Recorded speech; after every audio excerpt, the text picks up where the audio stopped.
everybody here tonight. My name is William Wolfe. I'm the founder and the executive director of the Center for Baptist Leadership. You can see our beautiful blue banners there. And it's a joy to be here at First Baptist Church Travelers Rest. Rhett is a dear brother and a friend. He's been super helpful in the fight to take back the SBC. There's many things I could say about the Center for Baptist Leadership, but in brief, we are certainly trying to make Baptists great again. So that's something that we certainly want to do. But so how do we do that? Well, we need to make sure that the Southern Baptist Convention stays faithful to its theological roots and commitments. It's arguably orthodox and theologically conservative commitments that are found in its statement of faith, the Baptist Faith and Message 2000. Make sure that those are taught and applied in our seminaries and at our entities. So we want to make sure that the Southern Baptist Convention stays strong unto itself, but then we really want to rally Baptists to be bold in the public square. We are the largest Protestant denomination in America. You have Catholics, and then you have Baptists, and then you have Presbyterians. Go look at the numbers, right? We're 14 million strong, and I think that our absence in particular as Baptists from the public square has led to a lot of the issues that we're seeing in this country. So that's what we're doing with the Center for Baptist Leadership. If you want to hear more about it after this, I'd be happy to talk to you about it. And I did bring some books to give away, so I'm going to start with that first. I don't know if you've heard of this book. It's called Shepherds for Sale by Megan Basham. It's a New York Times bestseller. And let me see how we're going to do. We have 5 copies to give away. So let's start with this. Who drove the furthest? If you think you drove the furthest to be here, just come on, give it a shot. Who drove more than an hour? Huh? Hickory, North Carolina. Okay, great. You have one? Okay. Who doesn't have one of these? Who doesn't have one? All right, I'm just going to give it to hands. I see who doesn't have one. Here we go. What's your name? Roland, nice to meet you. I'm William. I got a hand back here. All right, that's 2. Who else doesn't have one? Don't be okay. Rhett. All right, Rhett, you can get one. Who else? Let me see. All right. Was it Scott?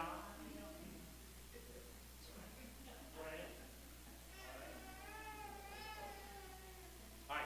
2 more back there.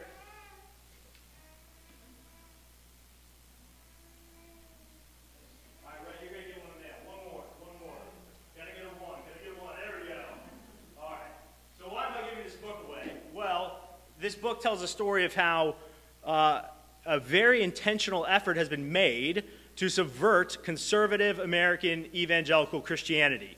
Not just Southern Baptists, but particularly Southern Baptists, but all levels of institutions and denominations and Christian colleges and universities and publishing houses.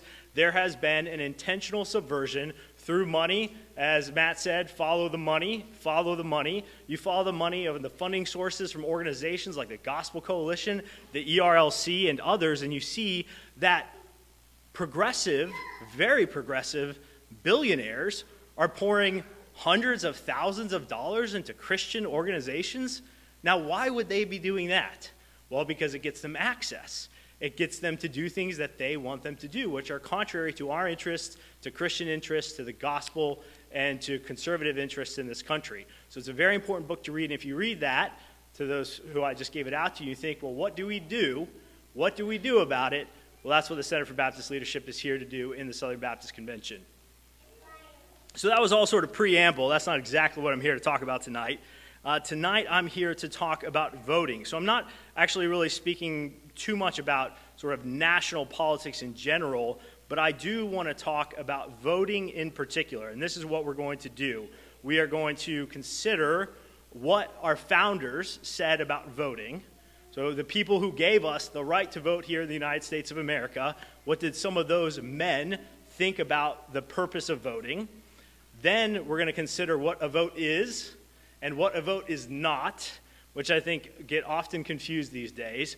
Then I'm going to look at some biblical principles for voting. I have about 6 or 7 key verses that I want to apply to how we think about voting.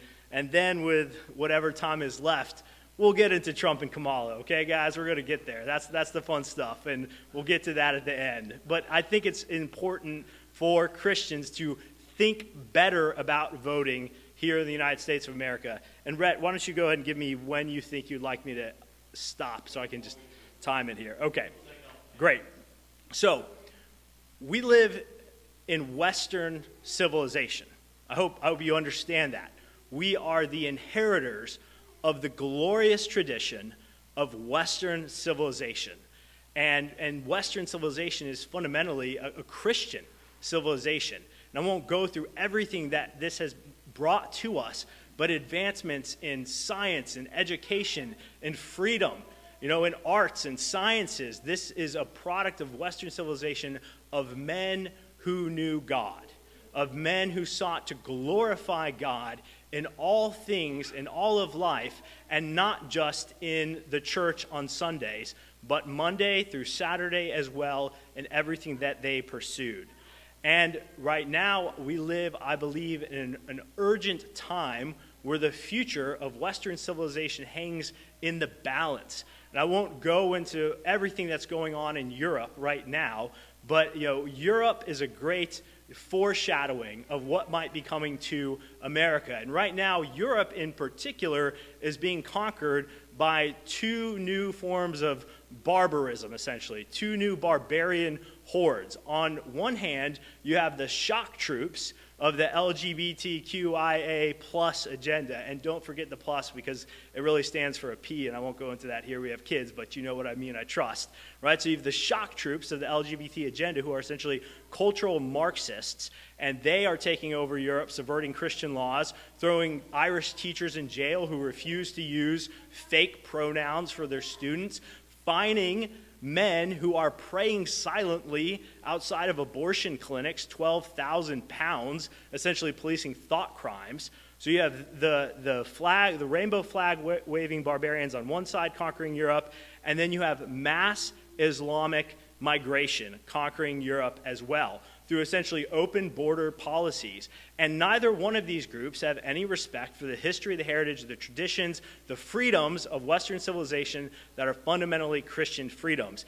And the radical Marxists, who have essentially created the conditions for the third world migration to come in from the Muslim countries, they're not the ones who are going to win in the end, to be clear, right? They will ultimately be conquered by Islam. I won't get into all this. You should read Defenders of the West. It's a great book that sort of explains why Christians used to fight for their country.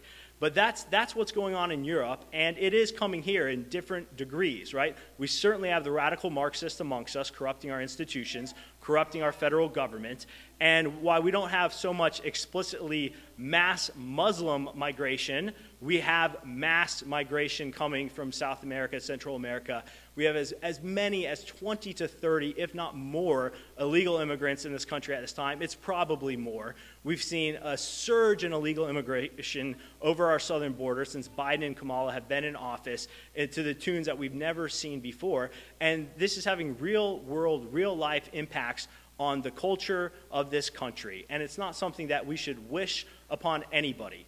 And so in this urgent moment, what can we do about it? As Edward Gibbon observed in the decline and fall of the Roman Empire, internal decay often precedes external conquest. If the West becomes too internally divided or loses confidence in its own legitimacy, it might become vulnerable to more assertive external cultures or ideologies, and I just gave you two of those. Well, I'm not calling for a new crusade, to be clear. I'm not calling for us to march on Jerusalem, but I am calling for us to march on the ballot box. The main way that we as American Christians in the United States of America today can defend Western civilization is through the act of voting. And just pause for a second and consider how unique this really is, that we get to peacefully and freely select, Lord willing, legitimate rulers over us. For the vast majority of human civilization, rulers were decided through violence and conquest. We have the opportunity, given to us by our founding fathers, to select our government peacefully. And this is, I think, something we should not lightly dismiss or throw away or fail to use. So this is how we save the West. Fundamentally, is through voting, not just for presidents, but also for your members of Congress, for your senators, for your county commissioners, for your sheriffs, etc. And there's much more that can be done politically, but I really do want to impress upon you the unique nature historically of a vote and what it means. It is how we advance and defend our civilization. So what did our founding fathers think about voting? Alexander Hamilton in Federalist 22 said that the fabric of American empire ought to rest on the solid basis of the consent of the people. The streams of national power ought to flow immediately from that pure original fountain of all legitimate authority. The consent of the people. Here in the United States of America, again, so historically unique, the citizens are the sovereigns. The monarch of England has no jurisdiction here. The Pope certainly hath no jurisdiction here.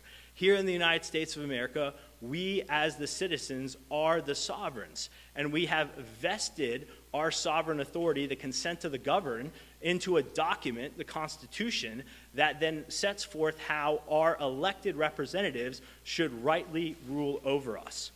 Benjamin Franklin said that in free governments, the rulers are the servants, and the people their superiors and sovereigns. Just think about that for a second. The government is supposed to be our servant. Doesn't often feel like that, does it? Well, frankly, I would argue that's because so many people have abdicated their responsibility to vote rightly and to be engaged. I mean, voting participation in America is very low. And now, to be clear, I don't necessarily just want a whole lot more people voting, because I don't know if you've met people, but I do want more Christians voting, because I'm going to trust the average Christian, I hope, more than just the average American citizen. But again, historically, the average American citizen was supposed to be a virtuous and moral citizen who would recognize the limits of government, his freedom set forth in the Declaration of Independence, the Bill of Rights, and the Constitution, and whether he was a Christian or not, would seek to see that system advanced. I'll give a couple more quotes from our founding fathers here, I think, that are just really helpful. Patrick Henry said that the Constitution is not an instrument for the government to restrain the people, it is an instrument for the people to restrain the government. And that, again, is so important and ties directly into voting, is that the Constitution is not telling us necessarily what our rights and freedoms are, although it does secure them for us, but it's telling the government that the government cannot intrude upon our lives in this way. And in our day and age, this has been so flipped on its head, and I can't think of a better example in recent times than COVID, right? COVID comes, engineered virus in a lab to disrupt the 2020 election. At least that's what I believe. I don't know what you believe, but that's okay. We can talk about that afterwards. And here's what I think churches should have done. I think churches should have just stayed open, and then if the government told them to shut down, the church should have said, no, and I'll see you in court. Far too many churches, even some of the ones who were held out as examples, they shut down, and then they sued the government for the right to remain open. Do you see how that's reversed there? The churches should have just stayed open and said, you want to sue me over this? I'll see you in court. And we've lost that. And so much of that, again, comes down to giving up the importance of voting in our constitutional republic.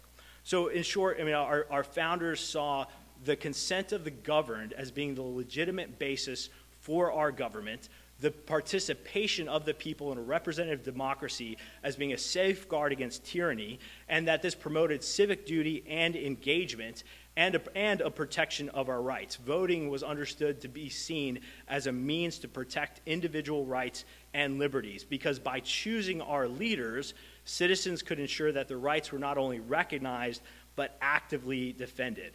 It would not be an exaggeration at all to say that our founding fathers would have imagined and understood voting to be a duty, not an option, but a duty that the American citizens would undertake and would rightly fulfill. And we've lost that in so many ways today. And so I think that's a good picture of what our founding fathers thought about voting. So now, what is a vote? So that was sort of a historical sort of lesson there. But let's think carefully here about what is a vote when you go to do this action? So first, a vote is a choice. A vote is a choice. You go in, you have people running for offices, and you have a chance to steward everything I was just talking about and choose one of them. Nobody's going to make you do it. Nobody's going to make you pick one over the other. You have this free choice between, at least at the presidential level in particular, two candidates. So a vote is a choice. As I said already, a vote is our civic duty. And I think that a vote is an intentional act of self-government. And a vote is a say. I think this is very important. A vote is a say in the direction of the future for this country. When you vote, you get to say, I want to go this way and not that way. Now, Kamala Harris has been saying quite repeatedly through this campaign, we're not going back. We're not going back. We're not going back.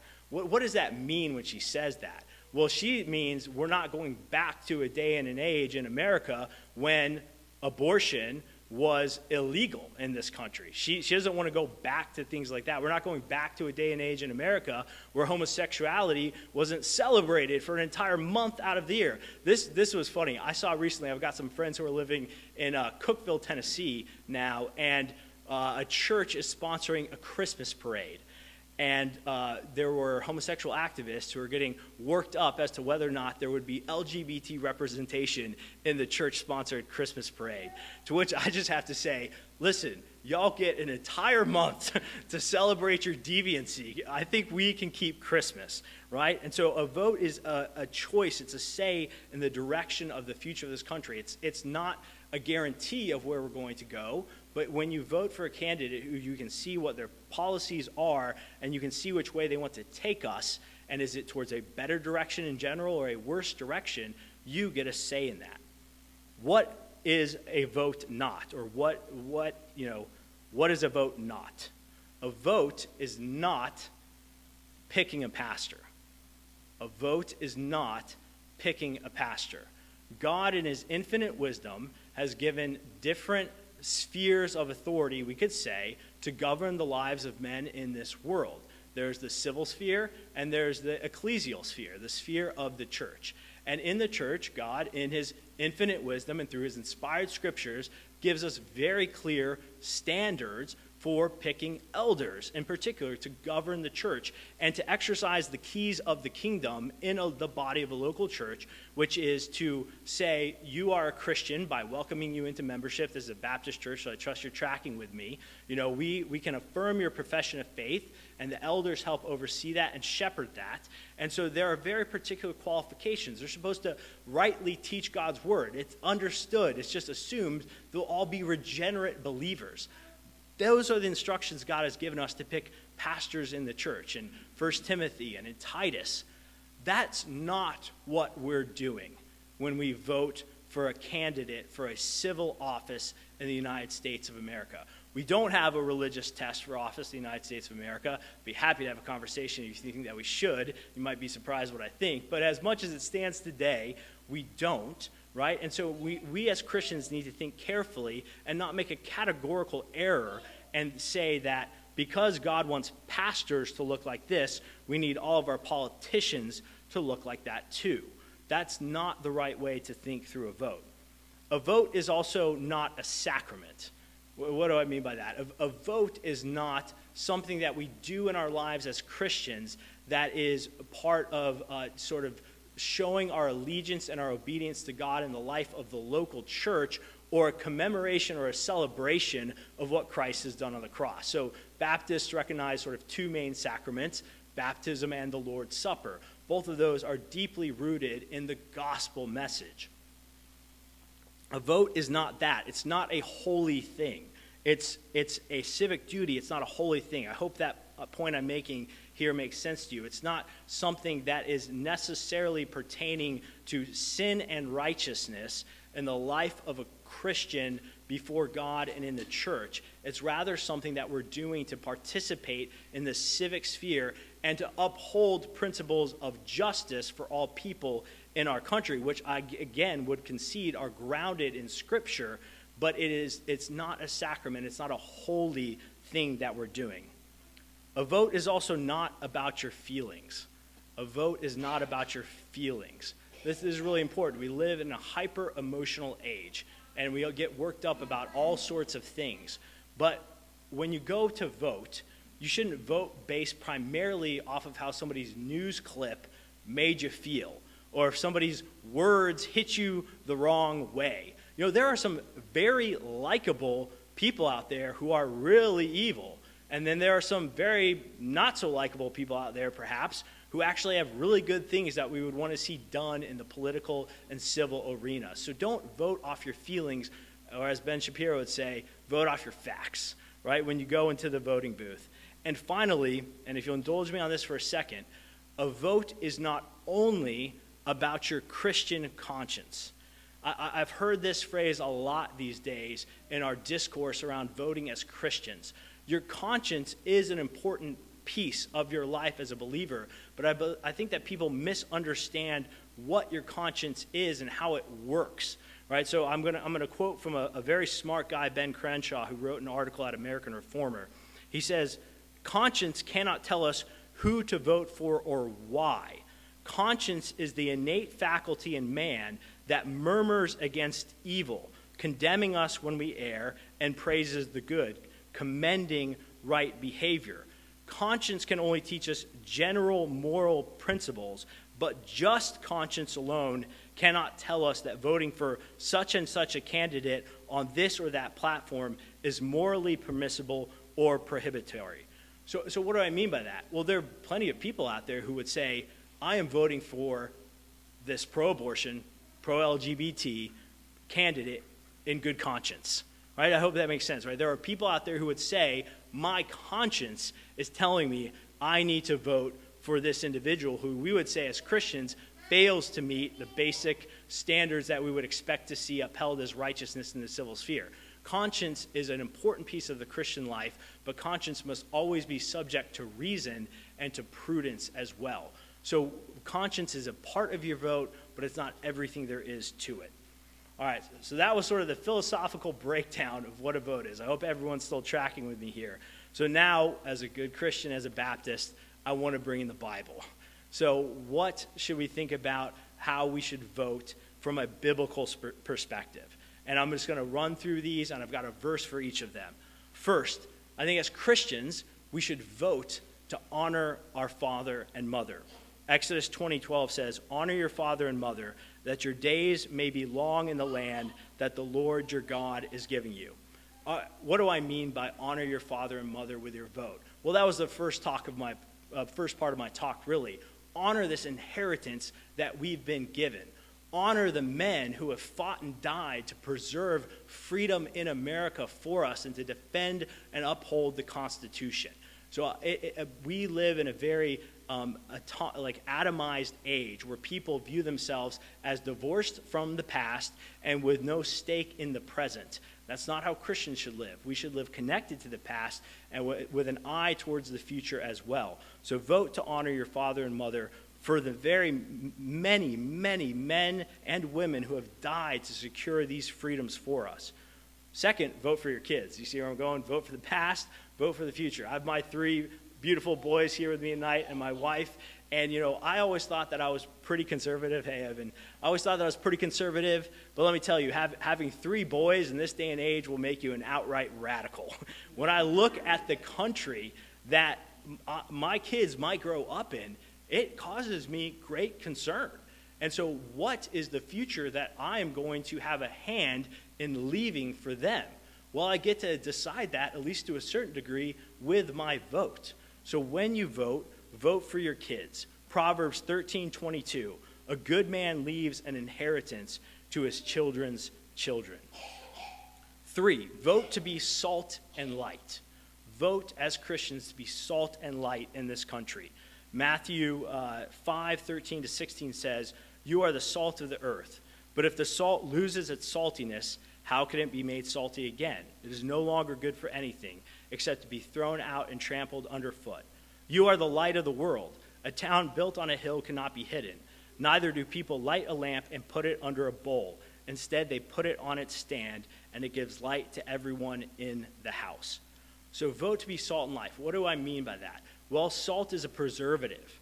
That's what Jesus meant when he was teaching this. Vote in such a way as to be a cultural and a Christian preservative in this country to help hold the line against greater decay and decline into darkness. Vote to be a light.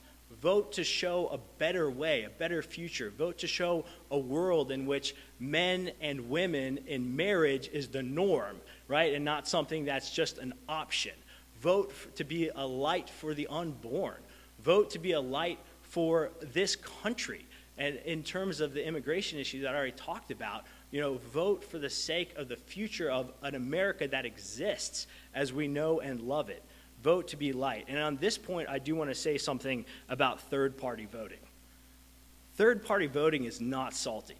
It is not salty. It doesn't have an effect. It really doesn't. You might not like to hear that, but it is the truth in the American system as it is today with a two-party system. A third-party vote, is like water on top of salt. There's no more flavor there. A third-party vote might as well be, at least at the presidential level, putting your light under a bowl. A third-party vote, I think for most people, is fundamentally a vote to make themselves feel good about something, which is what I was saying earlier. It's not the only reason why you cast a vote. So vote to be salt and light.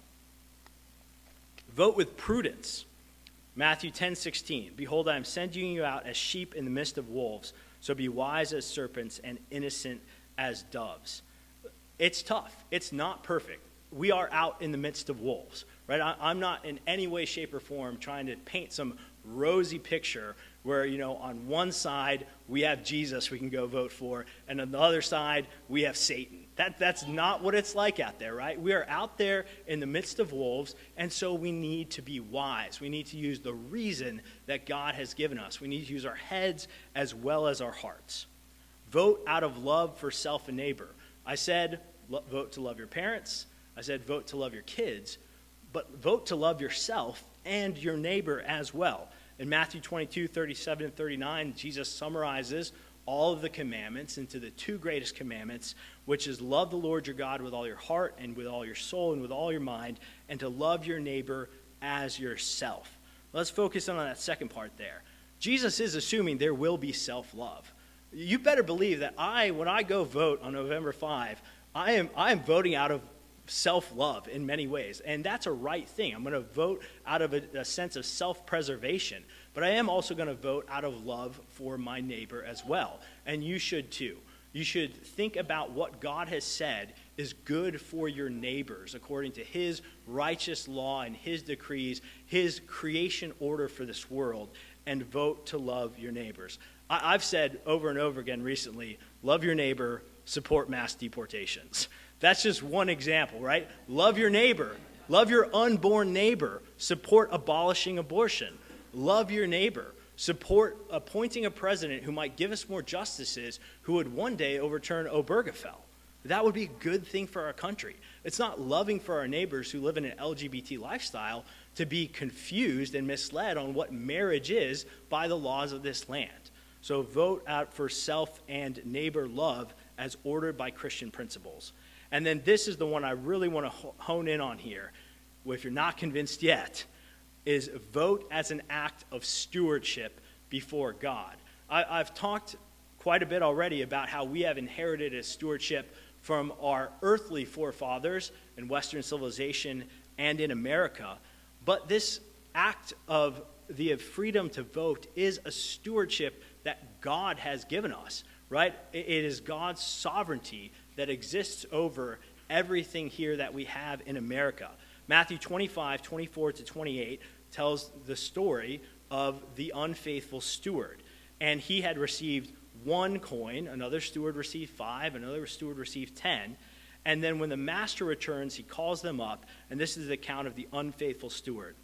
Then the man who had received 1 bag of gold came. Master, he said, I knew that you were a hard man, harvesting where you have not sown and gathering where you have not scattered seed. So I was afraid and went out and hid your gold in the ground. See, here is what belongs to you. His master replied, you wicked, lazy servant. And then he judges him. We have an act to steward this talent that God has given us. And there are many out there who talk about voting in terms of God's judgment.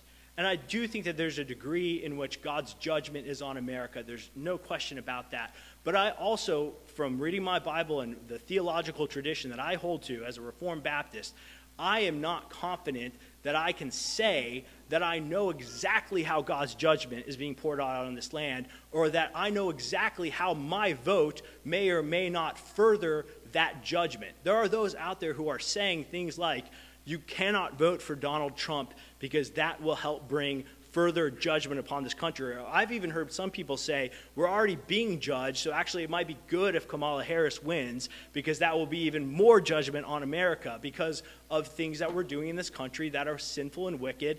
And yes, those things are sinful and wicked, but I think that's a significantly faulty theological assessment for voting and our role as citizens here in this country. And actually, I think that this rebuke here, where we see that the servant was afraid and then he refused to invest that talent, is what should ring in our ears. Look, we will answer to God for our vote. There's no question about that. But I'm going to try to use it as well as I can to do everything I've been talking about. And I cannot plumb the depths of the infinite wisdom of God and know if God is going to judge me when I vote for Donald Trump or not. I think that when I go do that, which I plan to do, that I am making a smart decision, a wise Christian decision based off of everything that I've said here. And if I am wrong, I'm wrong, but I will not have buried that talent and be wrong in that way. So vote to steward what God has given us. And then let me close with this. Vote knowing that God is on the throne. God's sovereignty is not at the ballot box on November 5. Now, the vast majority of this talk, brothers and sisters, has been about your human responsibility. It's been history. It's been an encouragement for you to be active and do your civic duty. And I'm not pitting that against God's sovereignty, and I am not at all conceding that God's sovereignty is an escape hatch out of doing our civic duty. It's not. But brothers and sisters, Jesus is not on the ballot box, right? So you can vote with confidence in God's sovereignty. God knows who is going to take the oath of office in January of 2025. We don't, but God does. Philippians 2:9-11 says, "Therefore God has highly exalted him and bestowed on him the name that is above every name, so that the name of Jesus every knee should bow in heaven and on earth and under the earth, and every tongue confess that Jesus Christ is Lord, to the glory of God the Father." So I know how I'm going to vote, and I'm going to hold off on all the stuff on the platforms for the Q&A, but I am going to vote cheerfully and confidently regardless of the outcome, because God is on the throne. And while the kingdom of men may come and go, and Western civilization may one day fall, though I'm committed to not being a part of that fall, at the end of the day, Christ's throne stands secure, and that is the confidence that we can have as we face the election this year. Thank you so much.